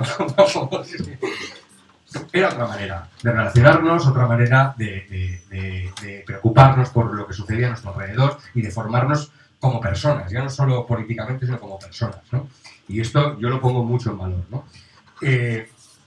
Pasar de esa actitud de estar a la defensiva, de esperar a ver si van a venir esta noche o no van a venir a por nosotros. Y cuidado que al llegar por el Carmen, ahí a las Torres de Serrano, he visto a 7 o 8 que son del barrio de no sé qué, que son los que le pegaron una paliza a no sé quién. Cuidado, que esta noche viene.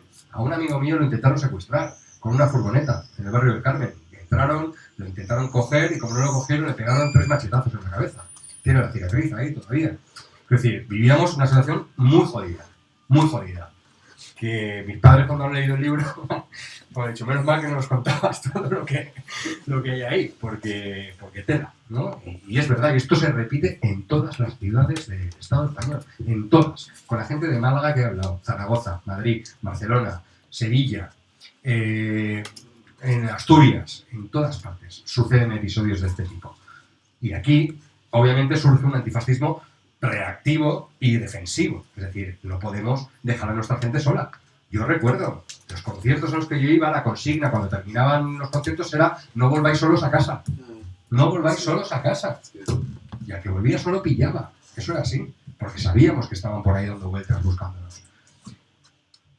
Cómo el fascismo o estos militantes se encuentran con una respuesta, porque no lo olvidemos, los fascistas no dejan de dar palizas porque se aburren, dejan de dar palizas porque hay una gente que se pone delante y dice, hasta aquí. Y ya está, o sea, no me vas a venir aquí a mi casa y me vas a estar que yo esté agachando la cabeza o protegido todos los días. Se ha acabado.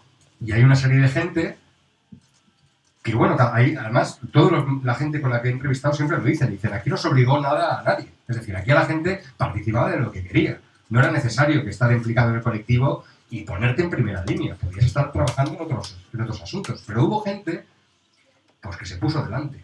Se puso delante, puso la cara y puso el cuerpo. Y en algunas ocasiones puso el cuerpo y lo puso hasta en su casa. La casa figurada de los otros, ¿no? Se fue a su terreno y les dijo, hasta aquí. O sea, no vais a volver a venir. Y se disparó. Y eso es así. Esto es una historia que está aquí. Yo no juzgo. En el libro yo no juzgo. Yo doy el micro, la gente habla, cuenta y yo cuento lo que pasó. Me han preguntado en muchas entrevistas, ¿entonces la violencia es la solución? Obviamente no. Claro que no es la solución la violencia. Nunca puede ser la violencia una solución para resolver un conflicto político. Ahora bien, ¿me preguntas si la violencia sirvió para que dejaran de matar a gente? Sí. No lo digo yo. Quien ha vivido esto lo sabe. Sabe que a una gente que venía con cuchillos, cadenas, a matarte, no la podías parar diciéndole, vamos a debatir sobre el fascismo y el socialismo. Vamos a buscar ahí puntos y... No. Eso no era así. No es así. ¿No? Y esto a veces cuesta explicarlo a gente que no vivió aquellos momentos, porque no sabe la tensión, no sabe la de muertos que hay. Y la de... No solo muertos. O sea, una cosa son los muertos. Yo hice un proyecto antes de hacer este libro, hace ya unos años, que se llama Crímenes de Odio, crímenesdeodio.info. Y recojo todos los asesinatos por motivos racistas, homófobos, contra personas sin hogar. Además, los nazis eran muy cobardes. En los 90 se ensañaban muchísimo, sobre todo con prostitutas, personas sin hogar, gays, que muchas veces el colectivo LGTBI se reunía en parques o en sitios alejados, donde nadie les pudiera ver, y tal. Y claro, si te pegaban una paliza, no ibas a denunciar a la policía, primero porque no confiabas en la policía, y segunda, porque significaba que tú estabas desvelando tu condición sexual. Y a lo mejor, si se enteran tus padres, te echan de casa. En los 90. Es decir, ellos eran tan cobardes que iban a por los que no se podía proteger. O inmigrantes sin papeles. En Valencia hubo una serie de episodios de desapariciones. De hecho, a un grupo nazi de Valencia lo desarticulan porque un tío pilla la matrícula, un transeúnte, de unos nazis que le meten 20 y pico puñaladas a un marroquí en la calle y lo intentan secuestrar también. Y porque el chico lo vio y apuntó la matrícula, desarticulan una banda neonazi en Valencia. El mes siguiente de asesinar a Guillem Agulló, es decir, a Guillem lo matan el 11 de abril del 93. A mediados de mayo del mismo año, 3 nazis queman vivo a un sin techo, en un coche, en Valencia, ciudad. Ese era el nivel. Es decir, les daba igual. De Guillem había sido muy bestia y había salido en todos los medios. Les daba igual. Mataban a la gente por diversión. Todos visteis, a los que sois más mayores, el vídeo de unos chavales quemando viva a una mujer en un cajero automático. Eran unos nazis. Luego iban que sí, que no, que tal. Pero luego el tipo confesó y dijo, eran de familias bien, no eran nada de desapapados, de ahí que no sabían lo que hacían, desestructurados, no. Eran de familias de pasta, de Barcelona. Y lo mataron y además les decían que ellos estaban en entornos nazis. Es decir, este era el nivel. Claro, en la extrema derecha llega un momento en el que, por una parte, la respuesta es contundente, es decir, hasta aquí, no vamos a dejar que volváis a hacer esto y no vamos a dejarnos matar directamente.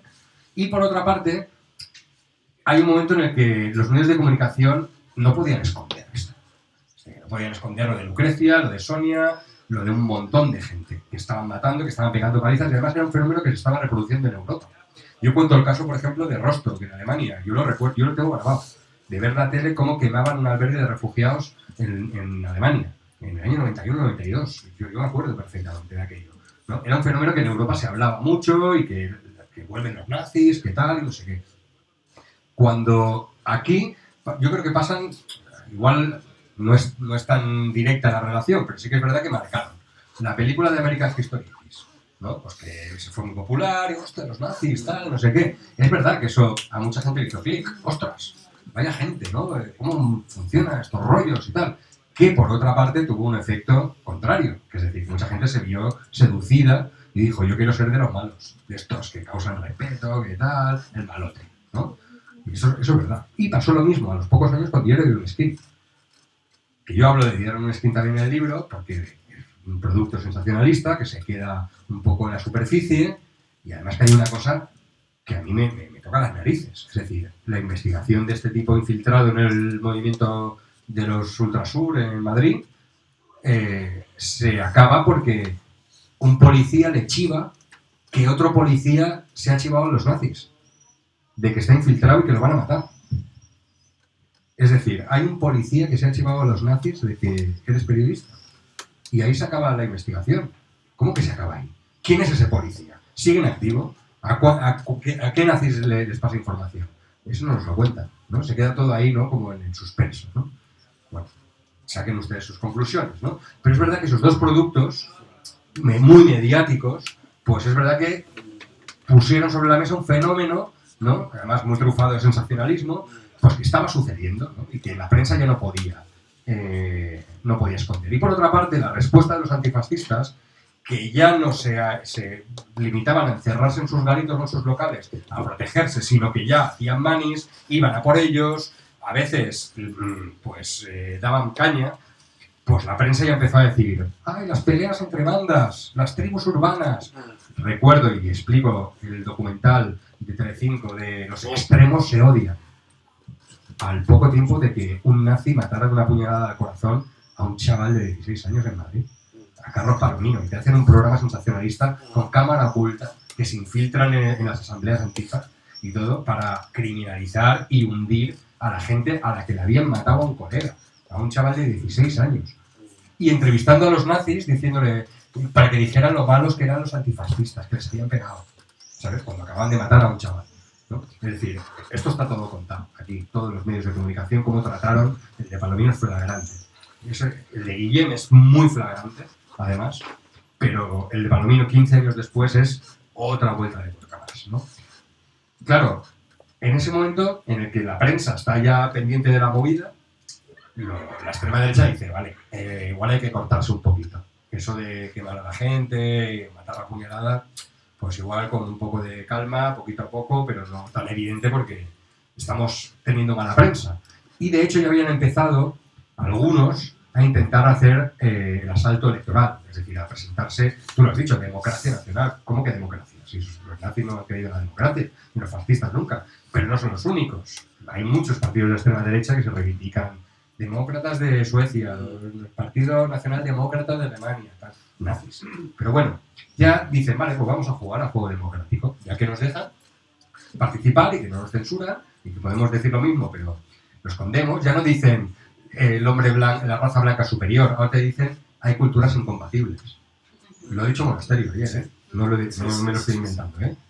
Claro, no te van a hablar de que el hombre blanco es superior, eso se quedó ya en Auschwitz, ¿vale? Ahora toca hablar de culturas incompatibles, ya no, lo del judío ya está muy sobado, y además suena mal por los musulmanes, o los menas, ¿no? O los inmigrantes, o las bandas latinas, o ya te buscan, pero si os fijáis, y los que seguimos atentos a estas historias, o nos gusta leer sobre el holocausto y sobre el nazismo, porque es la semilla de esta basura, no nos olvidemos, no desliguemos una cosa de la otra, porque la semilla de esta gentuza es Auschwitz, y eso hay que ponerlo sobre la mesa. Los 12 principios de la propaganda de Goebbels se siguen siguiendo al dedillo por parte de la extrema derecha, cambiando los actores, pero es lo mismo, es decir, lo mismo que decían con los judíos, lo dicen ahora con otros colectivos, y les funciona, ¿vale?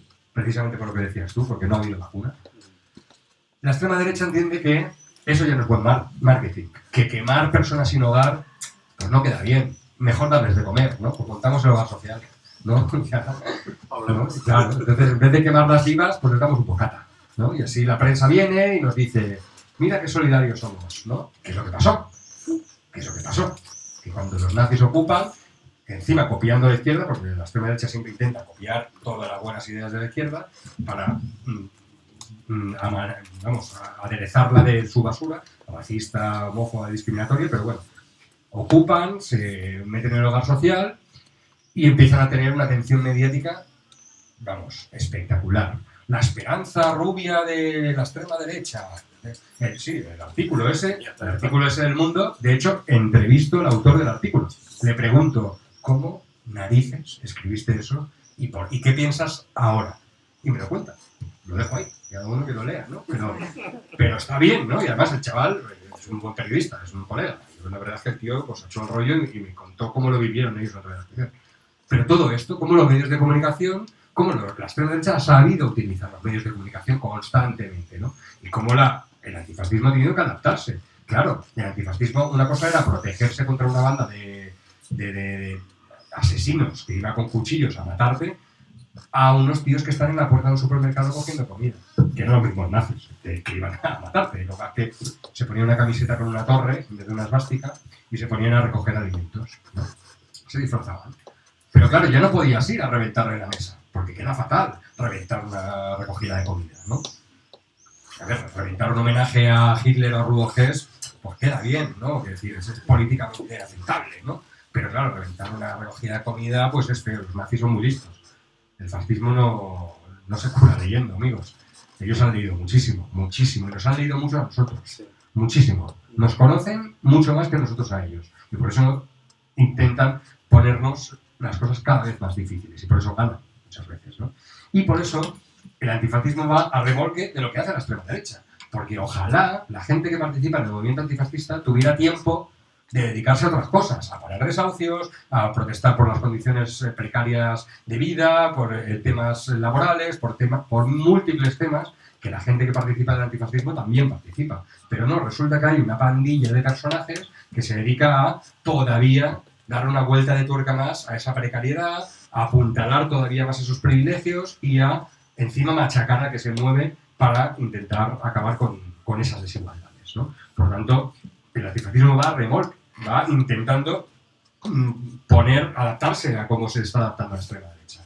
Y aquí hay esa evolución. Está primero, el primer invento de todos de la extrema derecha moderna con éxito, antes de Vox, tuvo lugar en Cataluña 15 años antes, fue Plataforma per Catalunya, con un discurso que solo tenía dos ejes, solo dos. Se llamaba Primero los de casa. Ese era su lema. Y solo hablaba de inmigración y de Islam. No hablaba de nada más. No, el tipo venía además de Blas Piñar. El tipo era un discípulo de Blas Piñar. Pero él no hablaba ni de la unidad de España, ni de Franco, nada. Primero los de casa, inmigrantes nos quitan el trabajo, y las ayudas públicas, y el Islam es un peligro para Occidente. Con esos dos ejes logró 67 concejales en Cataluña en el año 2011. Antes de Vox, casi 10 años antes que Vox. Es decir, este fue listo, este ya supo. Lo que pasa es que era tan cutre el tío que luego se la lió muy parda y se desmontó el chiringuito. Pero estuvo a un pelo de entrar al Parlamento de Cataluña. Y no lo votaron ex miembros de Falange ni Fuerza Nova, lo votaron señoras de Convergencia y Unión, o gente que votaría a Izquierda Republicana, o gente que votaría a partidos de izquierdas, pero que le estimulaba la islamofobia, le estimulaba el racismo y le estimulaban pues eso que tenemos todos y todas marcado a fuego por una construcción identitaria de hace siglos, que nos dice que el judío no es de fiar, que los moros no son de fiar, que los gitanos no son de fiar, que las mujeres no son de fiar. Es decir, hay que asumir que una sociedad que no nos ha educado contra el machismo, contra el antisemitismo, contra la islamofobia, contra la gitanofobia, y que nos ha hablado de Don Pelayo, los reyes católicos y todo esto, pues eso deja un pozo, aunque seamos muy progres. Pero el machismo, igual que existe dentro de la izquierda, también existe el antisemitismo, también existe la islamofobia, también existe la homofobia, la transfobia, etcétera, etcétera, etcétera. Y la extrema derecha esa lectura la hizo perfectamente. Dijo, vale, es que no inventó nada. Es que durante el nazismo, el nazismo, los nazis, lo supieron vender muy bien. Tenían dos discursos, uno para la derecha y otro para la izquierda. A la derecha le decía que los judíos eran bolcheviques, que Marx era judío, que era todo un invento bolchevique, apátrida y tal, no sé qué. Y a la izquierda le decía que los judíos eran los capitalistas, los que precarizaban a la clase trabajadora y tal. ¿Qué unía ambos discursos? El antisemitismo. Odio a los judíos, ¿no? La extrema derecha está estimulando exactamente lo mismo a hoy en día a toda la sociedad. Es que yo creo que es una obviedad. Si hablamos de que en nuestros entornos que pueden ser más progresistas, pues hay machismo, hay islamofobia, hay homofobia, hay transfobia, hay desconfianza con los gitanos, hay etcétera, etcétera, etcétera. Eso existe. Y eso es algo que nos tenemos que ir poco a poco curando, ¿no? Pero que la extrema derecha sabe estimular muy bien. Y estimula esos prejuicios, los amplifica, los hiperboliza y al final pues consigue que tú votes a un tío que te dice que va a parar a los moros y a quien sea, antes de que, aunque luego te recorte las pensiones, no te solucione tu vida y tu calidad de vida, pero te va a parar a los moros, o te va a parar a los catalanes, o te va a parar a los etcétera. Porque la extrema derecha también apela a las identidades. Eso que se critica mucho de la izquierda, pero la extrema derecha también apela a la identidad masculina, al español, al hetero, etcétera, etcétera, etcétera. Quiero decir, la extrema derecha es muy inteligente. Y el antifascismo ha ido un poco adaptándose poco a poco. Ha habido batalla en muchos frentes. Tú lo comentabas antes, en el fútbol. Yo no soy nada futbolero, lo reconozco. No soy de ningún equipo, no me gusta el fútbol y sufro el fútbol porque vivo cerca del estadio en Valencia y aparcan encima de la ciudad. No me gusta. Pero es verdad que hubo gente que cuando la extrema derecha empezó a copar las gradas, porque sabían que ahí había un caladero de votos y un caladero de militantes, pues gente de izquierdas dijo, oye, no, que si abandonamos esto, estos cabrones se nos comen. Y hubo gente que dijo, vamos a pelear dentro de las gradas también. Y hubo sitios donde se consiguió. En País Vasco, en Galicia, en Vallecas, concretamente, en Andalucía, por ejemplo, la gran mayoría menos Málaga, todas las hinchadas son más o menos de izquierdas, pero en el resto del Estado español la extrema derecha se apoderó de las gradas con la connivencia de los clubs y con la connivencia además de los medios de comunicación y de los propios futbolistas que se hacían fotos con las banderas de Ultrasur, del Frente Atlético, de no sé qué, y no pasaba nada, porque animaban mucho. Esa era la banalización que había y que sigue habiendo en muchos aspectos, ¿no? Por lo tanto, ha habido muchos frentes de batalla que yo en el fútbol, pues no he ido nunca a un estadio de fútbol, es decir, yo ahí no he jugado, pero otra gente sí que estaba ahí y se lo ha jugado. Y he entrevistado a dos personas que pertenecen a dos hinchadas de izquierdas, ¿no? Una es la del Deportivo de La Coruña, Riazor Blues, un chico además que estuvo cuando los nazis mataron a Jimmy, que después de pegar una paliza lo lanzaron al río Manzanares, murió, que hubo 50 y pico detenidos de ambas hinchadas, de los nazis y de los de La Coruña. Están todos imputados y a pesar de haber vídeos y testigos no hay ningún condenado, ninguno. Es decir, se ha archivado por tercera o cuarta vez el caso. Y luego he entrevistado a la gente de Vallecas, porque lo de Vallecas tiene mucho mérito. A mí la ciudad, el pueblo de Vallecas, hay muchas historias de aquí de Vallecas. Carlos era de Vallecas, los bucaneros son de Vallecas. Hay algunas historias de la lucha que hay en los barrios en el barrio de Vallecas muy bestias, que creía que valía la pena que estar en el corazón de la bestia, ¿no? En la capital del estado, lo que significaba. Y bueno, y he intentado un poco tratar todos los escenarios. También una cosa que me has comentado, la música. Para mí la música, y yo creo que para mucha gente de nuestra generación, ha sido un punto de encuentro imprescindible, no solo para conocer gente y empaparte también de las letras de los grupos que hablaban de estas cosas. Yo recuerdo hablar que hablaban de memoria histórica ya en los años 90, o ya te hablaban, yo pienso en Maniática, que es un poco la banda sonora de mi adolescencia, ¿no? Te hablaban de la violencia que hubo contra los movimientos sociales en el año 92 en la Expo. Que hubo gente que protestó contra la Expo por la especulación, por tal, y había canciones que te contaban, ¿no? Esa narración, ¿no? Esa transmisión del conocimiento a través de la música, espectacular, ¿no? O de Fermín Muguruza, al que le han puesto bombas en los conciertos, a que lo han intentado llevar a la Audiencia Nacional por sus letras. Bueno, esto es en los 90, ahora hay un rapero exiliado y otro en la cárcel, es decir, que antes sí era jodido antes, pero bueno, ahora tampoco es que podemos estar aquí muy orgullosos, ¿no? Y hablo, en definitiva, también intento poner en valor también a toda esa gente que a lo mejor no se reivindica nunca de antifascista, pero como bien decías, si eres profesor o profesora y tú en tu clase tratas bien estos temas, te pones en alerta cuando ves casos de bullying y ves casos racistas, homófobos, machistas, y tomas cartas en vez de mirar hacia otro lado, tú estás vacunando, tú estás contribuyendo a esta lucha, tú estás siendo parte de la solución y no del problema. El que es parte del problema es el que mira a otro lado, ¿no? Decían que lo opuesto al odio no es...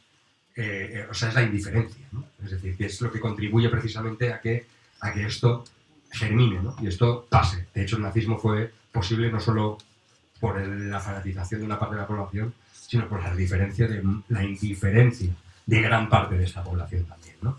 Por lo tanto, yo he querido también un poco reconocer que mucha gente que no se reivindica antifascista lo es, sin saberlo, porque trabaja en estos valores que yo creo que son los consensos mínimos, lo vuelvo a repetir, de sentido común que debemos cuidar, porque es lo que se quiere cargar con el PIN parental, con estas batallitas culturales de la extrema derecha, es lo primero que se quiere cargar, el sentido común. Que lo políticamente incorrecto que ellos reivindican, cuando veáis eso, echad a temblar, ¿vale? Soy políticamente incorrecto, ¿vale? No falla. Esto, lo que apela directamente es precisamente ese consenso, es ser políticamente incorrecto. Cuando yo iba al instituto era criticar a la policía, al Estado, a los poderes, a los poderosos. No. Hoy en día ser políticamente incorrecto es ser un bullying. Es hacer bullying. Es criticar, es faltarte con las mujeres, con los homosexuales, con los inmigrantes, con los moros, con los gitanos, con los judíos. Eso es lo que intentan vendernos como que soy rebelde. ¿Qué va a ser rebelde eso, hombre? ¿Qué va a ser rebelde? El rebelde nunca apunta hacia abajo.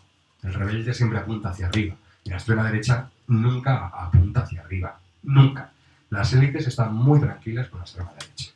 Y yo creo que hay que recuperar un poco también este espíritu rebelde, no regalarles la rebeldía, tampoco utilizar su lenguaje, porque a mí cuando empezamos a comprar esos lenguajes de políticamente incorrecto, buenismo y estas palabras que ellos utilizan mucho, a mí me parece que les estamos regalando el léxico y no lo comparto. Pero bueno, yo ofrezco muchas herramientas aquí de reflexión. Yo doy mi opinión en algunos casos, pero sobre cómo afrontar todo esto yo intento dar algunas opiniones de gente que ha estado ahí. Cómo se enfrentaron, por ejemplo, en un pueblo como Salt, Cataluña, Girona, con un 40 y pico % de inmigración, salen 3 concejales de extrema derecha en el año 2014 o así. ¿Cómo se enfrenta el pueblo a eso? Ya no son grupos nazis que van a pegar a la gente. ¿Cómo se enfrentan a eso? Pues cómo los vecinos y vecinas se organizan para hacer frente a las campañas de la extrema derecha y logran borrarlos del mapa.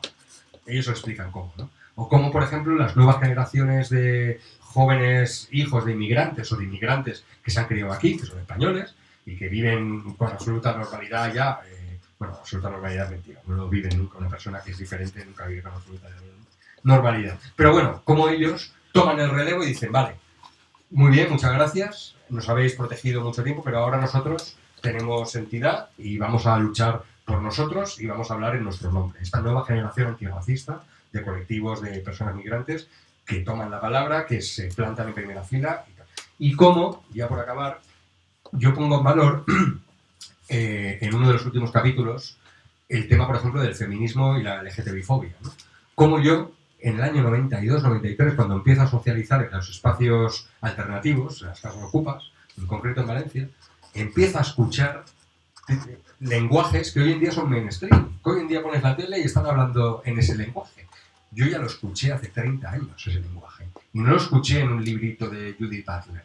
Lo escuché en una casa ocupa, con 4 punkis hablando sobre que hay que desconstruir la masculinidad, que hay que hacer asambleas de hombres para revisar qué es eso de poner fotos o dibujos de chicos mazas y mujeres con las tetas gordas. Es decir, había una asamblea feminista en el año 92 en Valencia que obligaba a los hombres de la asamblea antifascista a hacer talleres de masculinidades. En el año 92, estoy hablando, ojo. Estoy hablando de que esas chicas se pusieron a revisar todo el material político que salía para aconsejar el lenguaje no sexista. Y ya aconsejaban cómo había que redactar, cómo no se tenía que decir puta, cómo no se tenía que decir maricón, cómo no se tenía que decir algunas cosas que hoy en día ya tenemos superadas, ya sabemos. En una mani no te pones a llamarle maricón a nadie, no, pues es algo que hace 30 años no estaba tan claro. ¿no? Y cómo estos colectivos y estas mujeres en aquel momento pues se ponen a educar, ¿no? a una serie de chavales y chavalas porque estábamos más verdes que las lechugas, ¿no? Y el valor que tuvo eso. Y yo como eso con los años me doy cuenta. Digo, ostras, es que lo que yo estoy viendo en la tele decir a esta política o a este periodista, es que yo ya lo he visto esto. Y lo he visto en una casa ocupa, que no lo he visto. Por eso yo pongo en valor también todas esas luchas que han acompañado y que siguen acompañando a todo este movimiento. Y yo creo que esto también lo que quiere de alguna manera es motivar a que los movimientos sociales escriban su propia historia. No dejemos que sean académicos, no dejemos que sean periodistas que no han vivido esto y que no lo conocen, sino que la gente hable, que la gente reivindique lo que fue. Yo una cosa muy bonita que he encontrado escribiendo esto es que la gente, cuando ha empezado a hablar y se ha visto reflejada, se ha sentido orgullosa. Nadie tiene nada de lo que avergonzarse, de lo que ha hecho y de lo que ha estado aquí. Puede haber pensado y reflexionado sobre que esto debería haberlo hecho de otra manera, pero avergonzarse, para nada, para nada. O sea, no hay nadie que esté avergonzado de haber estado aquí. Todo lo contrario. Mucha gente se está reencontrando ahora. Ahora en Vallecas, por ejemplo, vamos a hacer un encuentro con gente de 3 generaciones. Gente de los 80, 90 hasta ahora. De que se han vuelto a juntar a partir del libro, que han dicho, vamos a quedar, vamos a hacer un acto, y esto está pasando. El otro día en Barcelona lo mismo. Es decir, que sirva esto también un poco para que estemos orgullosos y orgullosas de lo que defendemos. Que defender la lucha contra el machismo, contra la homofobia, contra el racismo, es algo más que noble. Es que tenemos que estar orgullosos. Es que yo no tengo por qué avergonzarme de esto. Y yo quiero, de alguna manera, que esto es lo que quiere de este libro. Que la gente se sienta orgullosa de esto, que aprenda de los errores y de las conquistas del pasado, que reconozcan la labor de esta gente y que de alguna manera esto sirva para que empecemos a escribir nuestra propia memoria histórica. No esperemos unos años a que estemos todos en el asilo ya, ¿no? Y, pues igual escribo un libro. No, vamos a escribirlo ahora, que todavía podemos y que hay ganas y que creo que los tiempos que corren nos vuelven a reclamar para que estas historias estén hoy sobre la mesa y a la orden del día. Y nada, muchas gracias. Perfecto.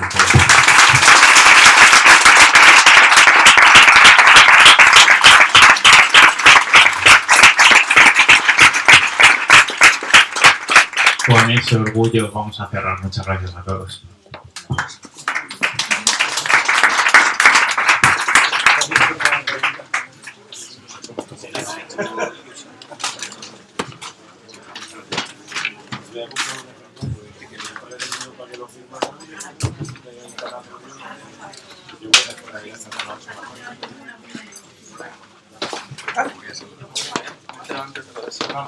Muy bien, nos vemos en la siguiente.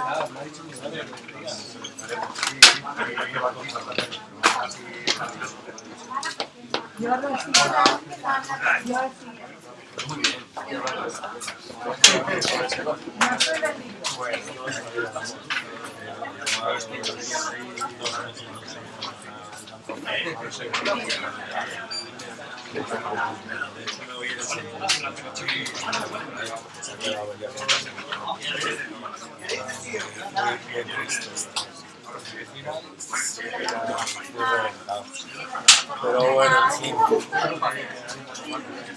Sí, nada, mira, luego se me viene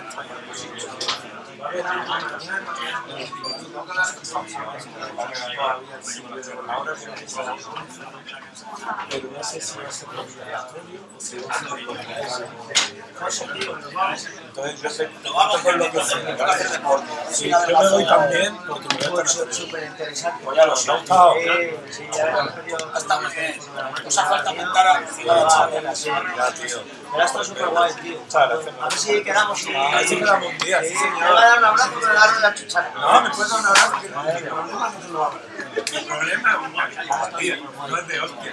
Eso hay que enviarle un puño. Hostias me podéis dar las que queráis. El problema es que he visto ahí no tengo una madre. El problema es que me hago trabajo. A mí no me hostia no me paga.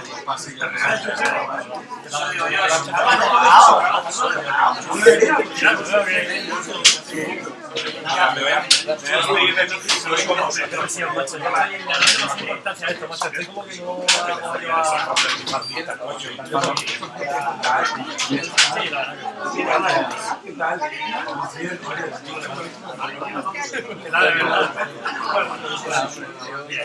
bueno, yo te mando lo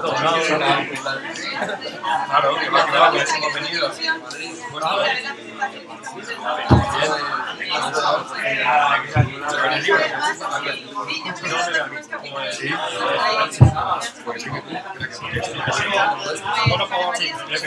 Sí, claro, porque no. Lo único te lo presento y me voy.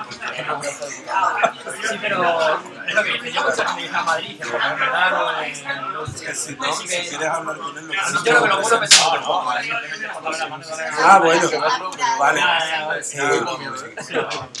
Perdón, pero no salía nada por